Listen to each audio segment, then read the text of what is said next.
ہوتا ہے. اس وقت مجھے یہ بتانا ہے کہ ہر گھر میں الحمدللہ افطار کے وقت کھجور ہوتی ہے. الحمدللہ بہت ہی کم ایسے اکا دکا گھر ہوں گے جہاں افطار میں کھجور کا انتظام نہیں ہوتا ہوگا، ورنہ باقی ہر گھر میں کہیں مدینہ منورہ کی کھجور ہے تو کہیں ایران کی کھجور ہے، کہیں لمبی کھجور ہے، کہیں اجوا کھجور ہے، کہیں برنی تو کہیں قلمی، کہیں بہت پیاری پیاری کھجوریں ہوتی ہیں. لیکن کھجور کھانے کا مسنون طریقہ کیا؟ ہم لوگ کیا کرتے ہیں، جیسے اذان ہوئی مغرب کی یا افطار کا وقت ہوا، اللہم لک صمت و بک آمنت، دعا پڑھی اور دعا پڑھنے کے بعد سیدھے کھجور ہمارے منہ میں نہیں. اس وقت بھی میری ماں بہنوں اور میرے محترم دوستوں اور بزرگوں اگر خیال رکھے تو بہت اچھا ہوگا.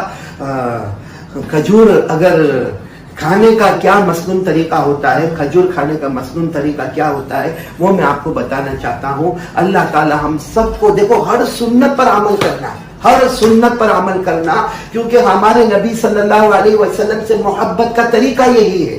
امام مالک رحمت اللہ علیہ نے فرمایا حضرت نوح کی کشتی میں جو بیٹھے، حضرت نوح علیہ السلام نے کشتی بنائی تھی، جو کشتی میں بیٹھے وہ بچ گئے اور جو کشتی سے باہر گئے وہ ڈوب گئے. جو کشتی میں بیٹھے وہ بچ گئے اور جو کشتی سے باہر گئے وہ ڈوب گئے. بس امام مالک رحمت اللہ علیہ فرماتے ہمارے نبی صلی اللہ علیہ وسلم کی سنتوں کا حال یہ ہے کہ جو سنتوں پر آ گیا وہ ایسے جیسے حضرت نوح علیہ السلام کی کشتی میں بیٹھ گیا، کنارے پر پہنچ گیا، اور جس نے سنتوں کو توڑا وہ ایسا ہے جیسے حضرت نوح کی کشتی کے باہر گیا اور پانی میں ڈوب گیا. تو میں بات کر رہا تھا آپ کو کھجور، دیکھو جیسے میرے ہاتھ میں یہ کھجور ہے. کھجور کھانے کا مسنون طریقہ یہ ہے جو ہمارے آقا صلی اللہ علیہ وسلم کے کھانے کا طریقہ تھا. اور اس سے سوچو ہمارے نبی نعمتوں کی کتنی قدر کرتے تھے. سب سے پہلے ہمارے نبی کھجور کو کھولتے تھے. دیکھو میں نے آپ کے سامنے کھجور کھولی تو یہ کھجور کو کھولنا گویا ایک ہمارے نبی کا طریقہ ہو گیا.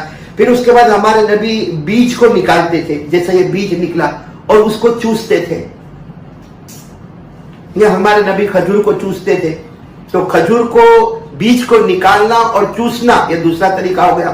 پھر ہمارے نبی اس کو اپنی 2 انگلی پر رکھ لیتے تھے، 2 انگلی پر، ایک روایت میں 2 انگلی، ایک روایت میں انگوٹھے کا بھی ذکر آتا، اور پھر اس کو دسترخوان پر پھینک دیتے تھے. وہ بیج کو دسترخوان پر پھینک دیتے تھے. اب باقی جو کھجور ہے پھر ہمارے نبی کھا لیتے تھے. اگر ہم اس کو تھوڑا تھوڑا الگ کریں تو سوچے کھجور کھولنا ایک سنت، پھر بیج کو نکال کر چوسنا دوسری سنت، پھر اپنی انگلیوں پہ رکھنا تیسری سنت، اور پھر اس کو دسترخوان پر پھینک دینا یہ چوتھی سنت بیج کو، اور باقی کھجور کو کھا لینا پانچویں سنت. اگر ہم اس کو الگ کریں تو 5 اور 6 طریقے نکلیں گے. تو ایک طریقے پر 100 شہیدوں کا ثواب، تو انشاءاللہ ایک کھجور پر 500 سے لے کر 600 شہیدوں کا ثواب ہم کو نصیب ہو جائے گا.